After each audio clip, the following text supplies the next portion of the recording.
నమస్తే welcome to Andhraprabha నేను తేజస్వి రఘురామకృష్ణంరాజు భారీ స్కెచ్ వేశారా జగన్తో పాటు వైసీపీ నేతలతోనే సార్ అని పిలిపించుకోనున్నారా తనను అగౌరవపరిచిన వారి నుంచి గౌరవం కోరుకుంటున్నారా అంటే అవుననే సమాధానం వినిపిస్తోంది నరసాపురం ఎంపీ టికెట్ దక్కక తీవ్ర నిరాశతో ఉన్న రఘురామకృష్ణంరాజు ఇప్పటికీ ఓ నమ్మకంతో అయితే ఉన్నారు తనకు ఎంపీగానో ఎమ్మెల్యేగానో తప్పకుండా పోటీ చేసేందుకు అవకాశం దక్కుతుందని భావిస్తున్నారు ప్రధానంగా చంద్రబాబుపై నమ్మకం పెట్టుకున్నారు తనకు ఏదో ఒక చోట సర్దుబాటు చేస్తారని భావిస్తున్నారు అయితే ఎంపీ అయితే ఒకలా ఎమ్మెల్యే అయితే మరోలా వ్యవహరించాలని భారీ ఆలోచనతో ఉన్నారు తనను ఇబ్బంది పెట్టిన వైసీపీ నేతలతోనే సలాం కొట్టించుకునేందుకు చూస్తున్నారు గత ఎన్నికల్లో వైసీపీ తరపున నరసాపురం ఎంపీ స్థానానికి పోటీ చేసి రఘురామకృష్ణరాజు గెలుపొందారు అయితే గెలిచిన 6 నెలలకే వైసీపీ నాయకత్వంలో విభేదించారు ఈ నేపథ్యంలోనే రఘురామకృష్ణరాజుపై కేసులు నమోదయ్యాయి ఒకసారి అరెస్ట్ అయ్యారు కూడా అప్పటి నుంచి వైసీపీ ప్రభుత్వాన్ని సీఎం జగన్ వైఖరిని నిరసిస్తూ రఘురామ కంటి మీద కునుకు లేకుండా చేశారు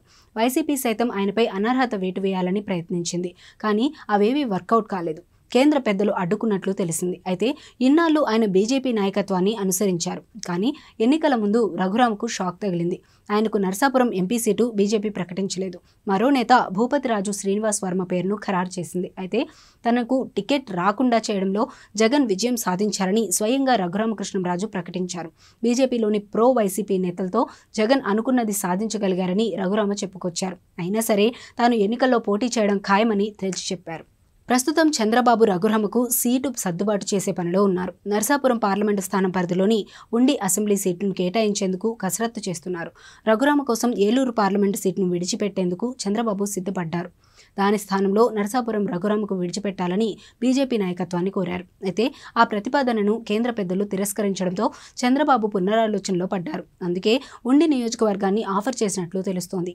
ఇప్పటికే ఉండి నియోజకవర్గంలో టీడీపీ అభ్యర్థిని ప్రకటించింది ఇప్పుడు ఆ అభ్యర్థిని తప్పించి రఘురామకృష్ణరాజు పేరు ప్రకటించే అవకాశాలు కనిపిస్తున్నాయి